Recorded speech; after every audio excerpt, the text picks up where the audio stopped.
एक दिन विदुर जी धृतराष्ट्र के पास गए और धृतराष्ट्र के पास जाकर के कहने लगे, बाबा दुर्योधन की आदतों से मुझे लग रहा है कि तुम्हारे कुल का विनाश हो जाएगा, क्योंकि कलयुग की जितनी चीजें हैं ना राजन, वो सारी चीजें प्रयोग करता है। हमने कल निवेदन किया था, जुआ खेलता है, शराब पीता है, मांस भक्षण करता है और परिस्त्री पर इसकी कुदृष्टि है, सारी चीजों का प्रयोग करता है। और राजन कलयुग जिस चीज पर है उस चीज का प्रयोग करने वाले का कुल नष्ट हो जाता है। धृतराष्ट्र कहने लगे, तुम कहना क्या चाहते हो? विदुर कहने लगा, मैं तो यही चाहता हूं एक राज्य को बचाने के लिए गांव छोड़ना पड़े तो छोड़ देना चाहिए, और एक परिवार को यदि नष्ट होने से बच जाए तो एक आदमी को छोड़ने में दोष नहीं लगता। क्या मतलब? अरे दुर्योधन को निष्कासित कर दो, यदि ये राजा रहा, राजकुमार रहा तो एक ना एक दिन कुल का नाश कर देगा, नष्ट कर देगा। अंदर बात चल रही है, वहां दुर्योधन ने सुन ली। दुर्योधन तो क्रोध से लाल हो गया और अंदर जाकर कहने लगा, अरे विदुर, हमारा अन्न खाते हो, हमारे यहाँ राज्य में नौकरी करते हो और मेरे खिलाफ मेरे बुजुर्गों को भड़काते हो। तुम्हारी हिम्मत कैसे? जाओ, आज मैं तुम्हें राज्य से निष्कासित करता हूँ। आज तुम्हारे पास कोई मंत्री पद नहीं है, तुम्हें राज्य से निष्कासित कर दिया जाता है। महात्मा विदुर कहने लगे, बेटा तू क्या हमें निष्कासित करेगा? जा, आज मैं स्वयं तेरे राज्य को लात मार करके निकल जाता हूं।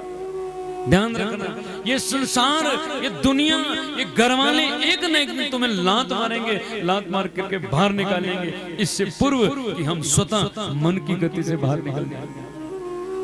बाहर निकलने का मतलब ये नहीं कि भाग करके जंगल को चले जाए, नहीं, मन हमने अभी संसार में फंसा रखा है। दुनिया संसार को लात मार करके मन को भगवान के चरणों में लगा दे। ये दुनिया एक दिन भगाएगी और तब तड़फन होगी, इसलिए अभी मौका है, अभी समय है, अभी से ही मन भगवान के चरणों में लगा दो, तो फिर जो दुनिया ठुकराएगी ना उसकी तुमको तड़फ नहीं होगी। क्योंकि जब तक तुमने अपना अपना मेरा मेरा मान रखा है ना, तब तक तकलीफ होती है। क्योंकि हमने मेरा मान रखा है, ये मेरा ही तो माया है। मन ने अपना मान रखा ना, ये मेरा है। तभी देखो, किसी का मोबाइल गुम हो जाए मुझे कोई परवाह नहीं, किसी का भी हो जाए मुझे क्या मतलब, लेकिन मेरा अगर खो जाए फिर क्यों? मोबाइल तो मोबाइल है, लेकिन क्योंकि वो मेरा है। हमारे घर में किसी की मृत्यु होगी, बहुत दुख होता है, क्यों? क्योंकि मेरा है। न जाने दुनिया में कितने लोग मरते होंगे, हम अपने के लिए रोते हैं क्योंकि मेरा है, तब तो हमें दुनिया के लिए भी रोना चाहिए क्योंकि मेरा है ही नहीं। ये मेरा ही तो माया है जिसने हमको, जिस दिन ये मेरा निकल करके चला गया उस दिन हम माया से दूर हो जाएंगे। ये सब भगवान का है, ये सब ईश्वर का है, हम यहाँ पर यात्री बन करके आए हैं, इसलिए मेरा कुछ है ही नहीं। प्रेम से बोलो जय श्री कृष्ण। और तब जब हमसे कुछ भी छूटेगा हमें प्रॉब्लम, क्यों? क्योंकि हमें यात्री। देखो, किसी के घर में रहने के दो ही तरीके, या तो उसके घर में दिहाड़ी पे चले जाते हैं ना, नौकर बन जाओ, दिहाड़ी पे चले जाओ, तब उसके घर में रह सकते हो 2, 4, 5, 10 दिन। भाई किसी ने काम लगाया, घर का लगाया, खेत का लगाया, वहां रहने का मौका मिल जाएगा। और दूसरा तरीका है मेहमान चले जाओ। अब दिहाड़ी पे जाओगे क्या होगा? 9 बजे टाइम है ना, तो मालिक खड़ा हो जाएगा, भाई काम कर भाई। 2 मिनट के लिए भी तुमने रेस्ट का सांस भी नहीं लेने देगा, तुम्हें डांट पड़ेगी ऊपर से। तो मौज किसमें है रहने में, यदि तुम मेहमान बन के जाओगे। और हमारी श्रीमोरी भाषा में बोले तो पाहुणा, आपके क्या बोलते हैं? यही बोलते हैं ना, मौज तो उसमें है। मेहमान बन के जाओगे, मौज है ना। दिहाड़ी पे तो हम काम करना पड़ेगा, डांट सुननी पड़ेगी, और मेहमान बन के जाओगे फिर बढ़िया बैठने के लिए बढ़िया बिस्तर चद्दर अपनी नहीं होगी, पड़ोसी की लाएगा। अरे बढ़िया चद्दर हो, बढ़िया, और जाती चाय, नमकीन, बिस्किट। मिस्त्री को भी देते हो घर में जो आता है, नई चादर होती उसको भी उठा लेते हो तो मैल मिट्टी वाला है, दूसरी बिछाओ पुराने वाले। और पाउना हो गया फिर नई चादर, नमकीन, बिस्किट और बढ़िया से बढ़िया चीज, और वो भी 3-3 4-4 कटोरियों में, है ना। सोने के लिए अपने पास नहीं है, सोने के लिए बढ़िया साथ में वो पानी रखो, पानी गर्म रख दो भाई, बढ़िया पानी, बढ़िया तकिया, बढ़िया सब कुछ। आनंद मेहमान बन के हैं, घर में दिहाड़ी नौकर बन के आनंद नहीं, झड़क खानी पड़ेगी। मैं हाँ जी, और कुछ आते नहीं, हमारे कमरे में और कुछ चाहिए, और कुछ चाहिए। मेहमान बनने में आनंद है, लेकिन यदि मेहमान ये सोचे कि मुझे यहीं रहना है तो फिर एक दिन, 2 दिन, हमारे आपके पता नहीं क्या बोलते, हमारे वो एक दिन पाहुना, दूसरे दिन क्या पोए, और तीसरे दिन कुछ ना रोए, और बोलते ये बोलते मेहमान को ये पता होना चाहिए कि मुझे यहाँ से जाना है, इसलिए मेहमान, अब वो देखो गद्दे सो भी रहा है वहां पर, है ना, बढ़िया उसको वहां पानी भी मिल रहा है, सामने टीवी भी मिल रहा है, बढ़िया सब कुछ देखता, सब मौज करता है, लेकिन उसको ये मालूम है कि मेरे को जाना। बोलो अब ये नहीं कि उसको गद्दा या तकिया बढ़िया लग गया, बोले मेरे थैले में झोले में, टीवी बढ़िया लग गया थैले में भर के, फिर एक बार बुलाएंगे तुम्हारा डंडा पड़ेगा। मेहमान को ये पता है मैं यहाँ आया हूँ खूब एंजॉय करो, लेकिन यहाँ की एक भी चीज में ले जा सकता, यहाँ जो है सब कुछ यहीं छूट कर जाएगा, मेरे साथ कुछ भी जाने वाला।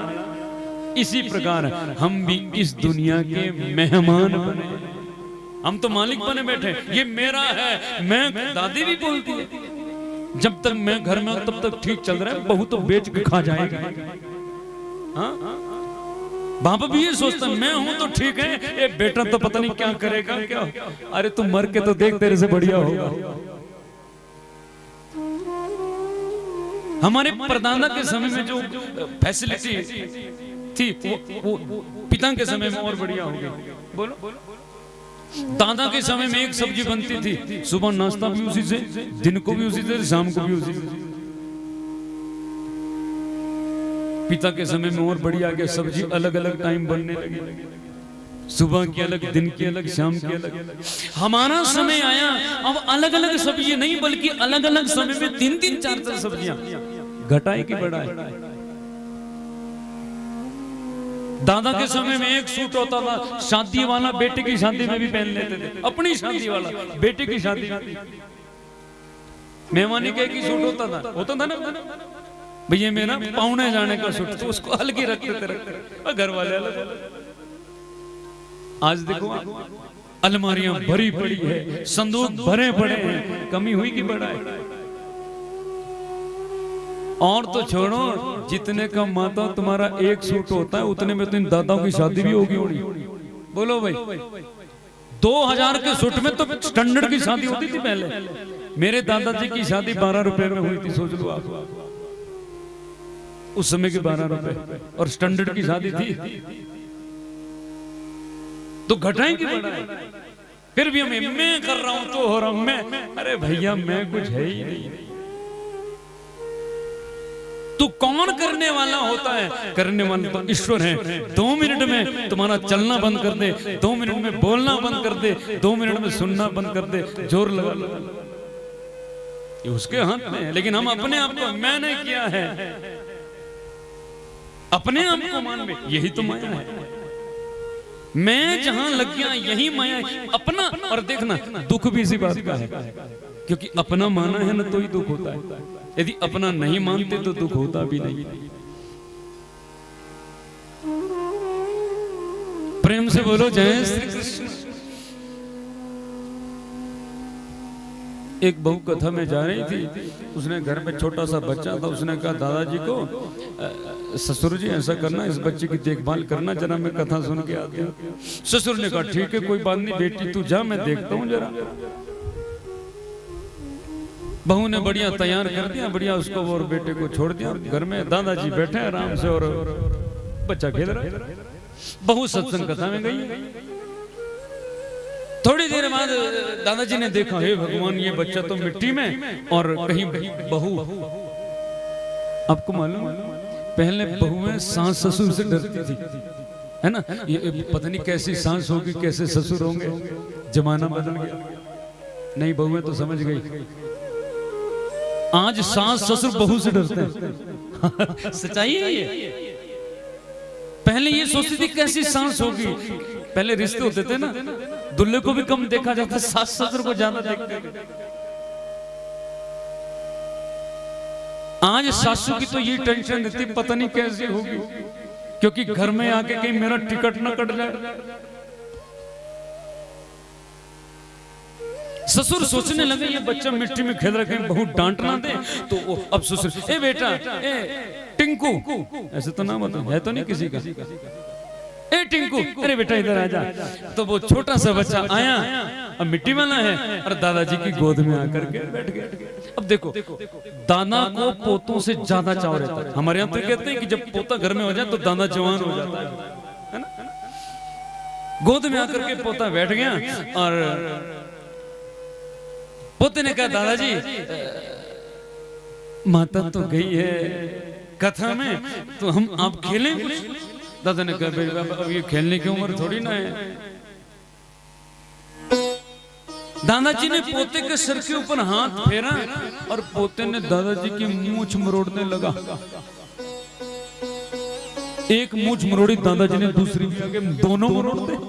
अब अपना ही तो पोता है। ये घटना 15 मिनट हुए थे, उतने कोई पड़ोसी का बच्चा था बेचारा, उसके दादा थे नहीं, मर गए होंगे। उसने कहा है, मैंने अपने दादा को नहीं देखा है, अरे ये भी तो मेरे ही दादा जैसे हैं। वो बच्चा दौड़ मार के आया, दादा की दूसरी गोद में बैठ गया और मूंछ में हाथ लगाने लगा, तो दादा ने झटका दे करके दूर फेंक दिया। क्यों रे, तेरे माँ बाप ने ये सिखाया तेरे, अपने से बड़े की मूंछ में हाथ लगाता है? बोले मूंछ नहीं तो पूछ नहीं, है ना? वो तो खांस होती है ना जिनके हैं। अंतर देखिए, अपना पोता मिट्टी में खेल रहा था, अपना पोता मिट्टी में खेल रहा था, और हो सकता है बीच बीच में ऐसा भी कर दिया होगा, हो सकता है, या ऐसा कर दिया होगा, करते छोटे छोटे। अपना पोता मिट्टी में खेल रहा था, गंदे हाथ, हो सकता है कुछ गंद भी लगा हो, फिर भी दादा ने एक मूंछ मोड़ी तो दूसरी भी आगे कर दी। बोलो, और पड़ोसी का हो सकता है लाइम वाइम से हाथ धो के आया हो, साफ सुथरा हो, क्योंकि वो अपना है और वो पराया। यही तो माया है। मैं और मोर, यही तो माया है। ये मेरा है, ये तेरा है, और यही माया आदमी को चक्कर में डालती है। आगे चलिए आप। पोता कहने लगे, दादाजी मैंने तो खेल खेलना है, कुछ खेल खेलो, दौड़ लगाते हैं। दादा ने कहा, दौड़ मेरे बस की नहीं है। छत पे ले गए ऊपर, और छत से दादाजी ने नीचे देखा, ये खेत बेटा मेरे हैं, यहाँ मैं ऐसा करता था, यहाँ ऐसा करता। उतने में बच्चों को खेत में गधा दिख गया, सामान ढो रहा। पोता कहने, दादाजी ये क्या है? दादा ने कहा, बेटा इसका नाम है गधा, ये गधा होता है। तो ये क्या करता है? इससे सामान ढोते हैं, इसके ऊपर बैठते भी है बेटा। अब पोता तो उछलने लगा, दादाजी मैंने भी गधे के ऊपर बैठना है। मैं तो कभी नहीं बैठा, मैंने भी बैठना है। दादा ने कहा, बेटा नहीं नहीं, ये हमारा नहीं है, दूसरे का है। बच्चा तो मचल कर, नहीं मैंने तो बैठना है। जाना जिद करने लगा। दादा ने कहा, कोई बात नहीं, चिंता मत कर, गधे पे बैठना ना। बोला हाँ। अब बुजुर्गों की क्या होती है, वो टेक्निक जानते कैसे बच्चे का मन बहलाना है। जैसे मैं कल चर्चा कर रहा था, पुराने समय में मैं अपनी घटना सुनाता हूँ। घर में छोटे छोटे बच्चे हम भी थे। एक दिन चावल बन गए, चावल मुझे अब भी पसंद नहीं, उसमें नहीं थे, लेकिन खीर मुझे अब भी पसंद है, उस समय भी थी। मैंने कहा, खीर क्यों नहीं बनाई, चावल क्यों बना दिए? तो बच्चा था, वैसे मैंने भी नाटक किया, कभी इधर पट के मैंने खानी, मेरी कोई सुनता नहीं, ये नहीं करता। तो माता ने भी डांटा, तेरे लिए रखा है क्या? इतने परिवार वाले भी थे, सब चुप कर, तू जिद कर रहा है। उतने में मेरी दादी आ गई, और दादी से बड़ा प्रेम होता, सबको होता है। दादी ने कहा, मेरे पोते को खीर खाने? बोले हाँ। मैंने खीर खानी है? मैंने कहा, अरे मैं बनाती हूँ। एक कड़छी ली, वही चावल निकाला, उसमें डाले, थोड़ा दूध डाल, ले बेटा खीर। मैंने खा लिया। तो बच्चे को बहलाना ही क्या? दादा ने कहा कोई बात नहीं, तेरे गधे पे बैठने बोले। हाँ। दादा ने कहा चिंता मत कर, एक ऐसा परना था, परना को गोल किया, ये बन गई लाठी, और दादाजी घुटने के बल नीचे पड़ गए। अब बेटा मेरे ऊपर बैठ गया, मैं तेरा गधा चला मेरे को। पोता दादाजी के ऊपर बैठ गया और टिक टिक ऐसे करते हैं ना, और पूरे छत पे नचा दिया। ये केवल हंसने की बात नहीं है, जानने की बात है। 80 साल के दादा को 5 वर्ष के पोते ने गधा बना दिया। यही तो माया है। इसलिए क्योंकि हमने अपना माना है, मेरा है, यही तो झंझट है। विदुर ने कहा मेरा कुछ है ही नहीं, इसलिए चक्कर कुछ है नहीं, आज मैं तुम्हें तुम्हारे दरबार को ठोकर लगा करके जाता हूं। और विदुर हंसते हंसते घर गए, राजमहल में गए। पत्नी से कहा देवी अपना माल सामान इकट्ठा करो, अपना जो भी कपड़ा कुपड़ा है। क्यों? खुशी देख करके विदुरानी ने पूछा क्या बात प्रमोशन हो गई क्या? भाई प्रमोशन नहीं हुई, मुझे नौकरी से निकाल दिया। विदुरानी के लिए पागल हो गए। नौकरी से कोई निकाल दिया जाता है तो उसको तो रोना चाहिए, तुम खुश हो रहे हो। विदुर ने कहा देवी खुशी की तो बात है, क्योंकि आज जिस नौकरी से निकाले संसार की नौकरी थी देवी, आज के बाद मैंने भगवान की नौकरी करनी है। अब राज दरबार का कोई झंझट नहीं है मेरे पास, अब केवल एक ही ध्यान, एक ही ज्ञान भगवान का, क्योंकि उसकी शरण में जो पहुंच गया ना, उसकी शरण में जो लग गया ना देवी, कल्याण उसका ही होता है। तेरी शरण में आके मैं धन्य हो गया। अरे देवी जन्मों जन्मों से भटक ही तो रहे थे हम, आज कहीं जाकर के रास्ता मिला है, आज कहीं जाकर के, अभी तक तो दुनिया के झमेले में थे हम, आज मन भगवान में लगा। देवी इस मन को भटकने मत दे। सुंदर कुटियां विदुर जी ने बनाई, विदुर और विदुरानी वहां आनंद से रहने लगे। ये घर वाले, ये संसार, ये परिवार हमें भी एक दिन छोड़ेगा, इससे पहले मन से इनको छोड़ करके अलग से भगवान की मन में ही कुटियां बना लो, और विदुरानी और विदुर के सहित उस कुटिया में भजन करने लग जाओ। क्या कहने विदुर? तेरी शरण में आके मैं धन्य हूं, जन्मों की प्यास थी जो संपन्न हो गया। तेरी शरण में आके मैं धन्य हो गया। तेरी शरण में आके मैं धन्य हो गया। तेरी शरण में आके मैं धन्य हो गया। जन्मों की प्यास थी जो, जन्मों की प्यास थी जो संपन्न हो गया। तेरी शरण में आके मैं धन्य हो गया। तेरी शरण में आके मैं धन्य हो गया। मीठी मीठी तालियों की सेवा करते हुए विदुर जी के साथ हरि बोल।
शरण में आके मैं धन्य हो गया, तेरी शरण में आके मैं धन्य हो गया।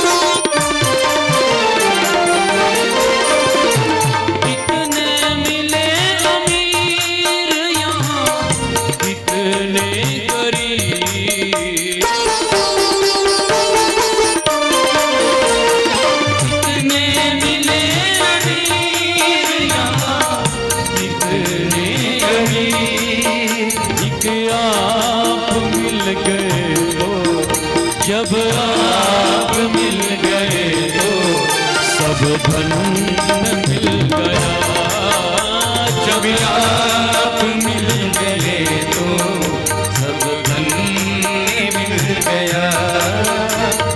जन्मों की प्यास थी जो, जन्मों की प्यास थी जो, जन्मों की प्यास थी जो, जन्मों की प्यास थी जो मन हो गया, तेरी शरण में आके मैं धन्य हो गया, तेरी शरण में आके मैं धन्य हो गया, मैं धन्य हो गया, मैं धन्य हो गया, मैं धन्य हो गया। विदुर जी कह रहे देवी उसकी शरण मिल जाए इससे बढ़िया धन कौन सा हो सकता है। अब केवल हमारा एक ही कार्य है, केवल और केवल भजन करना, दुनिया के झंझट छूट के देवी। अब किसी बात की कोई चिंता नहीं, राजपाट की है ना मंत्री की ना संतरी की। अब आनंद से केवल और केवल भगवान का भजन करेंगे। ध्यान रखना दोनों के दोनों यहाँ कुटिया पर प्रभु का कीर्तन करते भजन करते। राजमहल नहीं है, राजपाट नहीं है, मंत्री पद नहीं है, तो फिर भोजन की व्यवस्था भी कम है। कई बार तो 2-2, 3-3 दिन में भोजन मिलता है कोई थोड़ा बहुत, लेकिन ध्यान रखना भजन जब है तो भोजन की आवश्यकता भी महसूस नहीं होती। भजन जब अनंत हो गया, भजन जब बढ़ गया तो भोजन की भी ज्यादा आवश्यकता नहीं पड़ती। भोजन केवल पेट भरने के लिए लगता है। फिर प्रेम से बोलो जय श्री कृष्ण। आनंद से भजन कर रहे हैं। एक दिन समाचार आया विदुर के पास कि कन्हैया दूत बनकर के हस्तिनापुर में आने वाले। विदुर जी ने विदुरानी से कहा देवी तेरे को मालूम है, मैंने सुना है कन्हैया दूत बनकर के आने वाले हैं। और देखो बहुत समय हो गया लाला का दर्शन हमने नहीं किया, हम दर्शन करेंगे ना। विदुरानी ने कहा सुनो जी, पहले आप मंत्री थे तो नजदीक से दर्शन हो जाते थे, अब आप मंत्री नहीं रहे और कन्हैया आएंगे तो हजारों की भीड़ होगी, दर्शन कैसे होंगे, तुम कैसे देख पाओगे। विदुर ने कहा देवी हजारों की भीड़ में क्या हुआ कि हम भगवान को नहीं देख पाए, लेकिन कम से कम भगवान की दृष्टि तो हम पर पड़ जाएगी। और एक बार दृष्टि डाली उपवन ये खिल गया। एक बार उसकी दृष्टि हो गई तो जीवन सुधर गया ना देवी, इसलिए हम जरूर जाएंगे। दोनों विदुर और विदुरानी कन्हैया का दर्शन करने के लिए पहुंच गए। हजारों की संख्या में भीड़ है। कन्हैया दूत बन करके रथ पर आए। विदुर विदुरानी दूर दूर से छलांगे मार मार के देख रहे हैं। कृष्ण दर्शन लालसा, कन्हैया को दर्शन करने की लालसा अपल अभिनेत्रों में है। विदुर जी की आंखों से आंसू आ गए। आज मैं मंत्री होता तो एक तो फायदा था, कन्हैया को नजदीक से तो देख लेता, लेकिन आज लाला के दर्शन नहीं कर पा। कोई बात नहीं, दूर से तो दर्शन हो ही गए, मन की संतुष्टि हो गई। विदुर जी ने नेत्र को बंद कर लिया। फिर तो दरबार सजाया गया। कन्हैया ने अपना विचार कौरवों के सामने रखा। मैं दूत बन करके आया हूं और मैं तुम्हें विश्वास दिलाता हूं, ज्यादा कुछ नहीं, 5 राज्य नहीं मांग रहा हूं मैं, केवल 5 गांव पांडवों को दे दो, मैं मना दूंगा। 5 गांव मात्र पांडवों को दे दो, मैं जिम्मेवार हूं, मैं पांडवों को मना दूंगा, युद्ध टल जाएगा। लेकिन दुर्योधन ने तो कह दिया कि सुचाग्रम सुई की नोक जितनी भूमि में बिना युद्धे न केशव। सुई की नोक जितनी भूमि में बिना युद्ध के नहीं मिलेगी कृष्ण।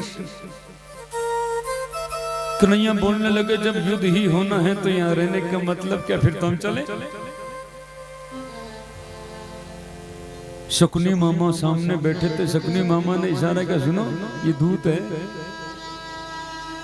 तुम्हें मालूम नहीं ये छलिया है, किधर को भी मोड़ सकता है, ऐसा करो इसको अपनी साइड में ला लो। कैसे? बोलो इसको बढ़िया निमंत्रण दो, बढ़िया थोड़ा भोजन प्रसाद का निमंत्रण दो, ये मान जाएगा।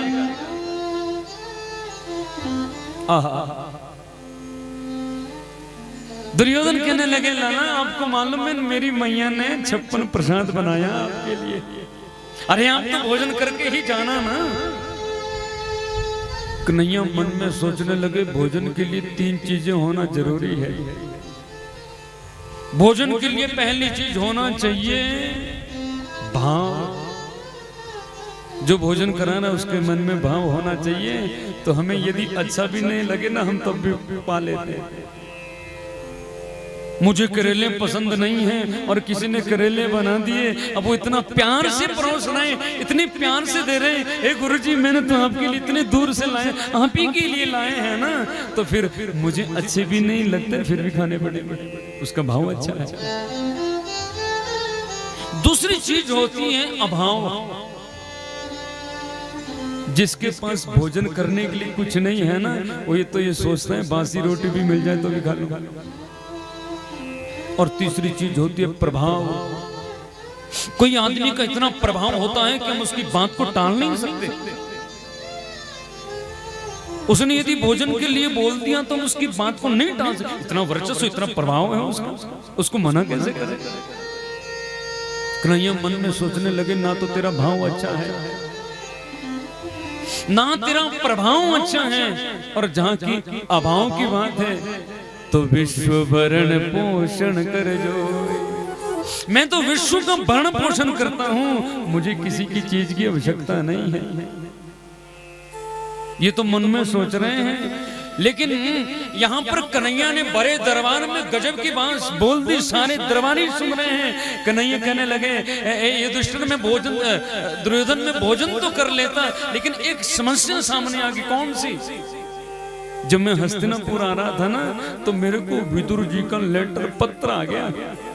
अब देखो विदुर जी भीड़ में खड़े, आंखें बंद कर, विदुर ने मेरा नाम मांगा। कन्हैया कहने लगे, मुझे विदुर का पत्र आ गया। विदुर कांपने लगे, मैंने कब पत्र भेजा? मैंने तो कोई चिट्ठी पत्र भेजा नहीं। ये लाला बोल क्यों रहे हैं? और क्या जब अपना नाम आया तो गौर से सुनने लगे। कन्हैया कहने लगे, मेरे को विदुर जी का पत्र आया था, जब भी हस्तिनापुर आओ तो भोजन मेरे यहाँ ही करना। विदुर का तो बीपी हाई हो गया, पसीने पसीने हो गए। हे भगवान, ये द्वारिका देश, सोने की द्वारिका में रहने वाला ये बोल रहा है विदुर क्या भोजन करूंगा? शायद इसको मालूम नहीं मैंने तो राजपाट छोड़ दिया। अब मंत्री पद पे तो हूं नहीं, घर में कोई खाने की प्रसाद की वस्तु है नहीं, अपने लिए भी 3-4 दिन में भोजन बनता है, इसके लिए कहां से लाऊंगा मैं? विदुरानी से कहने लगे, देवी यदि कन्हैया ने बोला है ना तो लाला जरूर आएंगे। विदुर और विदुरानी दौड़ते दौड़ते दोनों के दोनों अपनी कुटिया में पहुंचे। विदुर ने कहा, देवी ऐसा करो, लाला आता ही होगा, घर में चूल्हा चौका करो जरा बढ़िया, और मैं बाजार में जाता हूँ, कुछ बढ़िया प्रसाद खीर कोई लेके, कोई बढ़िया मेवा मिष्ठान लेके आता हूँ, लाला के लिए बढ़िया प्रसाद बनाएंगे ना। विदुरानी घर में चूल्हा चौका कर रही है, गोबर से घर की लिपाई कर रही है, आंखों में अश्रुधारा बह रही है, बाहर कन्हैया। ये कैसा प्रेम तेरा, ये कैसा भाव तेरा, वहां छप्पर प्रशांत महलों का आनंद छोड़कर तू विदुर की कुटिया पर आ रहा है। ना जाने मैंने किस जन्म में कौन सा ऐसा कर्म कर दिया, ऐसा कौन सा पुण्य मेरे से हो गया, यहाँ भगवान मेरे घर आ रहे हैं, आज कृष्ण मेरे घर आ रहा है। यही मन में सोचती सोचती चूल्हा चौका कर रही है। अरे भगवान को आते ज्यादा समय थोड़ी ना लगता है। गोबर से लिपाई कर रही, उतने को लाला कन्हैया ने दरवाजे से गेट से आवाज लगा दी कुटिया के, ए विदुर जी, ए काकी कोई घर में है? जैसे कन्हैया की आवाज सुनाई दी, गोबर वाला जो वो हाथ में था वो सब नीचे छूट के गोबर वाले हाथ से ही विदुरानी पहुंच के लाला के पास। अरे भगवान, अरे लाला आप आए, अरे अरे मेरी अभागन, मेरी ये सौभाग्य मेरा कि भगवान मेरे घर, अरे चलो ना लाला अंदर आओ ना। भगवान को आंगन पे ले गए, ध्यान से सुनना। विदुरानी का प्रेम देखो, क्योंकि प्रेम में कोई मर्यादा नहीं होती सज्जनों, प्रेम में कोई दिखावा नहीं होता है, और प्रेम में कोई लेने की भावना भी नहीं होती है। प्रेम में तो समर्पण देखा जाता है। प्रेम में समर्पण कि प्रबल प्रेम के पाले पड़कर प्रभु को नियम बदलते देखा, अपना मान टले टल जाए पर भक्त का मान न टलते देखा। प्रेम में कोई मर्यादा नहीं है। विदुरानी ने सोचा कि लाला आए हैं, कृष्ण आए हैं, अरे अभी तो विदुर जी गए हैं, भोजन तो कुछ है नहीं, लाएंगे तभी तो बनेगा, लेकिन बैठने के लिए तो कुछ दो ना। विदुरानी ने एक लकड़ी का पटड़ा लिया, पटड़ा होता है ना हमारे घर, लकड़ी का पटड़ा लेकर के आंगन में रखा। अरे लाला, अरे कृष्ण आप बैठो ना। कन्हैया जैसे ही पटड़े पर बैठने वाले हुए, विदुरानी ने पटड़ा खिसका लिया। अब कोई बैठने वाला हो, हम पटड़ा खींच लें तो धड़ाम दे के तो गिरेगा ही। कन्हैया धड़ाम दे के पीछे गिरे। अरे काकी ये क्या कर रही है? स्वयं बैठने को देती है, खिसका लेती है। विदुरानी रोने लगी है, कन्हैया ये जगह तुम्हारे लायक नहीं है, यहाँ आंगन में इतना धूप है, कहीं कहीं तुम्हारा कोमल बदन ये जल ना जाए, तुम्हें गर्मी ना लग जाए, इसलिए मैं ठंडी में बिठाती हूँ। आगे आगे विदुरानी पीछे से आकाश मंडल में ऋषि देवता दर्शन कर रहे हैं। जिसके पीछे दुनिया घूमती है वो कन्हैया विदुरानी के पीछे घूम रहा है। एक पेड़ के नीचे छांव में चली गई विदुरानी, पटड़ा रखा नीचे, लाला से बोला बैठो ना लाला। कन्हैया नीचे बैठने वाले थे, फिर पटड़ा खींच लिया, भगवान फिर गिरे। कन्हैया ने कहा पागल हो गई, बावरी हो गई है, खुद बैठने को देती है, मुझे नीचे गिराती है, ये हो क्या रहा है तुझे देवी? विदुरानी कहने लगी लाला वहां गर्मी थी और यहाँ पाँव, यहाँ पेड़ के नीचे छांव है, कहीं तुम्हें ठंडी ना लग जाए। अरे तुम्हें गर्मी में ना रहना है ना ठंडी में रहना है, चलो कन्हैया अंदर चलो, अंदर अनुकूल वातावरण। सूत्र से को ध्यान देना, कन्हैया ना आंगन में रखने की चीज है ना इधर उधर रखने की चीज है, कन्हैया अंदर बसाने की चीज है। मैंने कहा ना कुटिया मन की कुटिया। विदुरानी इशारा कर रही है, ये लाला इधर उधर की चीज नहीं है, लाला तो अंदर बसाने की चीज है, भगवान तो अंदर रखने की चीज है। आगे आगे विदुरानी पीछे से कन्हैया उस कुटिया में अंदर चले गए। और प्रेम देखो विदुरानी का, कन्हैया के लिए पटड़ा भी रखा तो उल्टा रखा, उल्टा पटड़ा। अब लकड़ी का पटड़ा और उल्टा हो, सोचो उल्टा पटड़ा रख करके विदुरानी कहने लगी प्रभु बैठो ना। कन्हैया पटड़ी को देखने लगे और बैठ जाऊं? अरे लाला बैठो ना, बिल्कुल बैठो, आपके लिए तो लाई।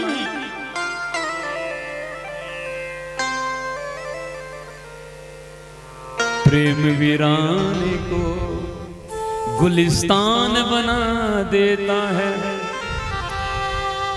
प्रेम रेगिस्तान को सुसज्जित बना देता है।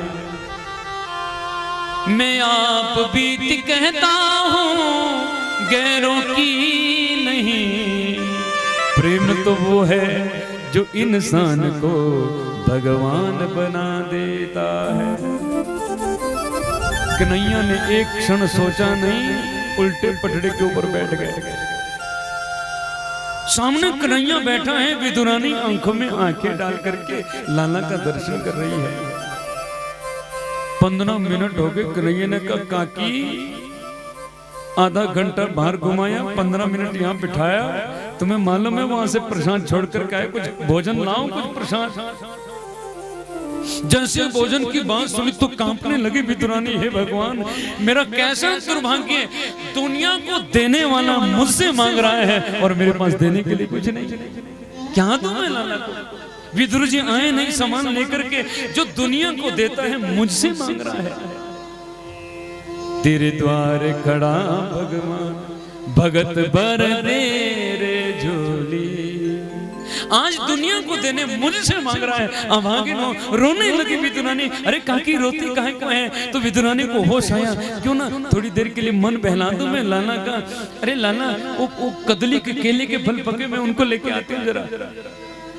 विदुरानी दौड़ लगा करके गई जहाँ कदली के फल टोकरी में रखे थे ना पकने के लिए घास में, वो फल लेकर टोकरी उठा करके आई और कन्हैया के सामने बैठ गई। विदुरानी कहने लगी लाला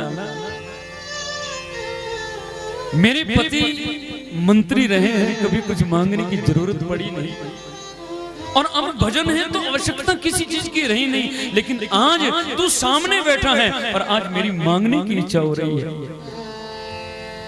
कन्हैया ने कहा देवी तू मांग रही है? अरे मांग तो सही, तेरे मांगने में देरी लगेगी, कन्हैया देने में देरी नहीं करेगा। मांग तुझे क्या चाहिए? आज मेरा वैकुंठ को भी मांग लेगी तो तुझे समर्पित कर। मांग तो तुझे क्या चाहिए? विदुरानी कह रही लाला एक इच्छा मन में हो रही है, एक अभिलाषा, मैं फल तो खिलाऊं, इच्छा हो रही है मैं अपने हाथों से खिलाऊं ना लाला। यदि तुझे कोई परेशानी नहीं है तो मैं खुद स्वयं अपने हाथ से खिलाना चाहती हूँ। कन्हैया ने कहा मुझे कैसी परेशानी हो सकती है कि भाव का भूखा हूं मैं, भाव ही बस सार है, भाव से जो भजे तो भव से बेड़ा पार है।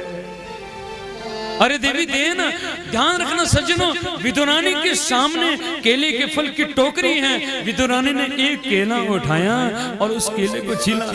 ध्यान से सुनना, लोग बोलते हैं विदुरानी ने भगवान को छिलके दिए, ऐसा बिल्कुल नहीं है। घटना देखिए आप, दृश्य देखिए, बात क्या हुई।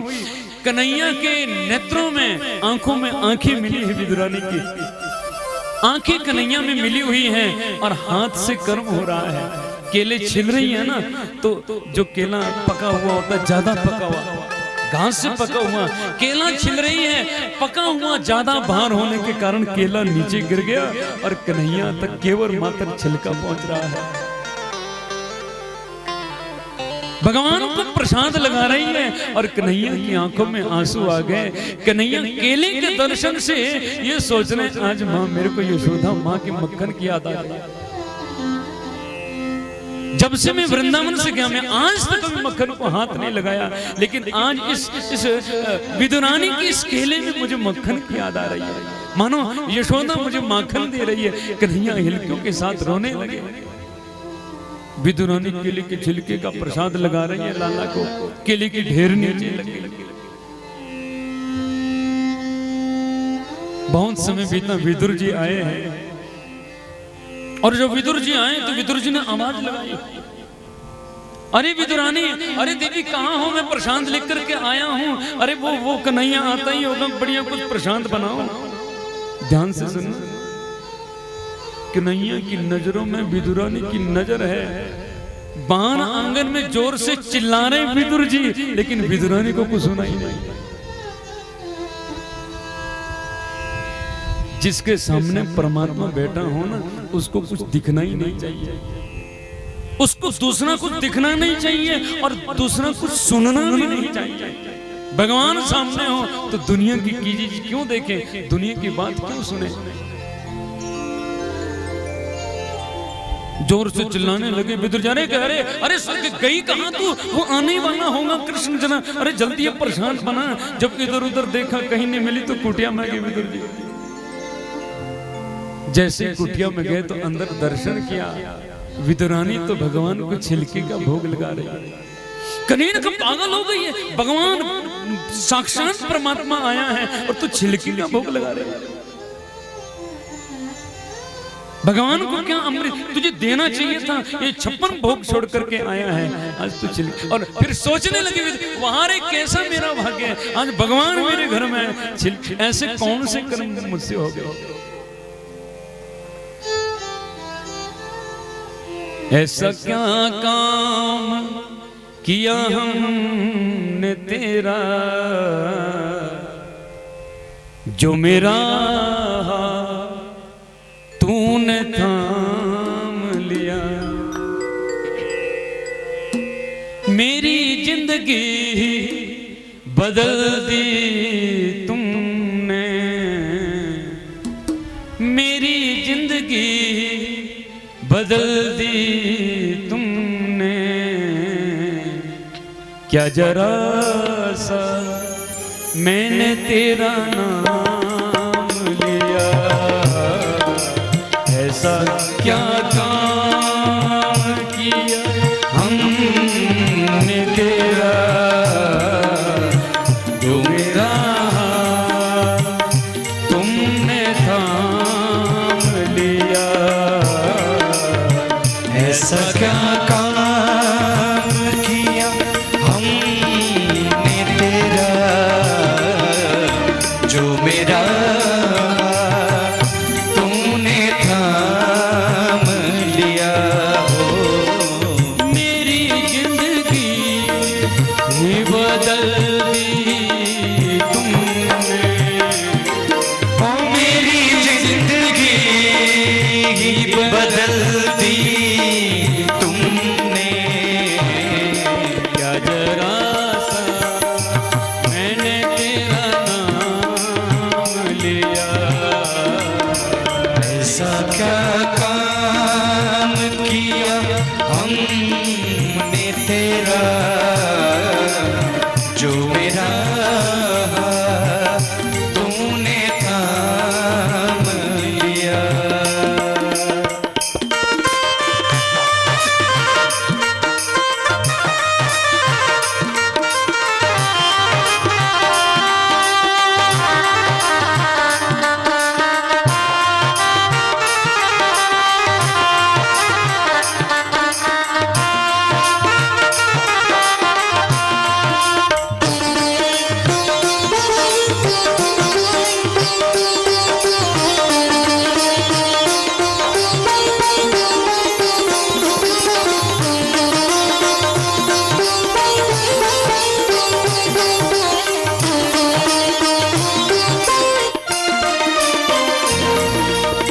जमाने में मैं अकेला,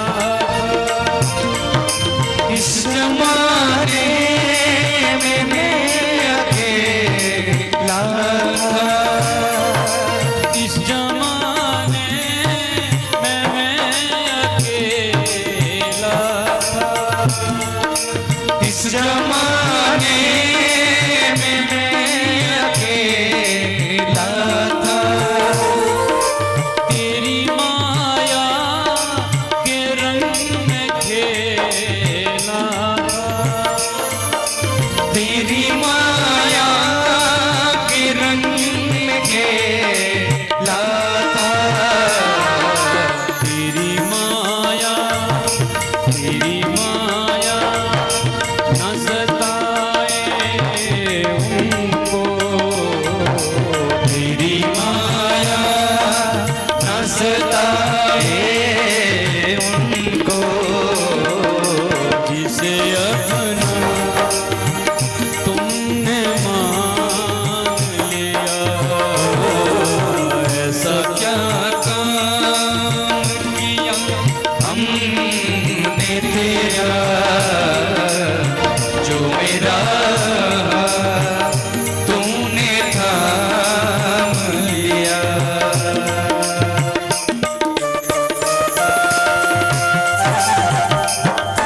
कितना मिल गया, इसके तुम्हें लायक ही नहीं।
नजर जो जिस पे पड़ जाए, तेरी एक नजर जो जिस पे पड़ जाए,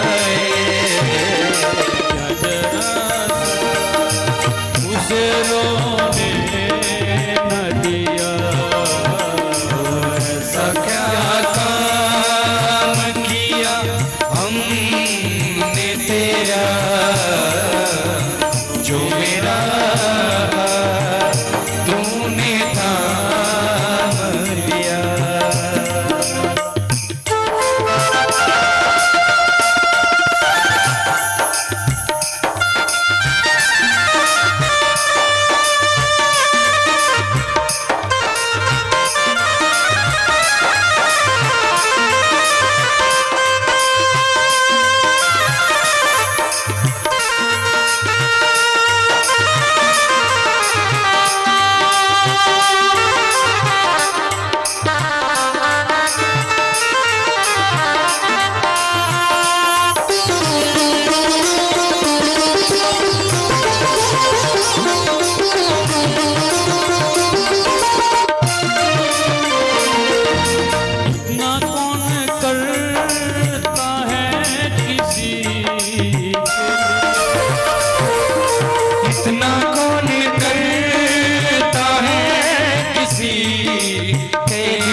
मुझे कौन जानता था तेरी बंदगी से पहले, जब तक तू नहीं मिला था मुझे कौन जानता। ऐसा कौन सा काम मेरे से हो गया, इतना कौन करता है किसी के लिए जितना प्रभु ने हमारे लिए किया है। मानव शरीर मानव देह दिया, उसमें बुद्धि विवेक दिया। विदुर जी की आवाज तब विदुरानी तक नहीं पहुंची तो विदुर जी ने कंधा पकड़ कर थोड़ा हिलाया। जब हिलाया तो आंखें खुली, नेत्र खुले और होश आया तो विदुरानी ने देखा केले की ढेर नीचे लगे, छिलके कहाँ गए। विदुर जी कहने लगे छिलके तो खिला गए लाना को। विदुरानी रोने लगी, मेरे से गलती हो गई भगवान, अब अभागन गांव के ग्वारे में मुझे मालूम नहीं है कैसे प्रसाद लगाना चाहिए। अभी मैं बढ़िया प्रसाद भोग बनाऊंगी, तुम बढ़िया प्रसाद पाना। कन्हैया कहने लगे लेकिन हम तो रज गए, अब तो हमारा पेट भर गया ना। भाव बिन सुनी पुकारे मैं कभी सुनता नहीं, और टेर भक्ति भाव की करती मुझे लाचार है। बिना भाव से जो पुकारे मुझे फर्क नहीं पड़ता, लेकिन जिसने प्रेम से मुझे पुकार दिया वहां तो मैं दौड़ा आता हूं।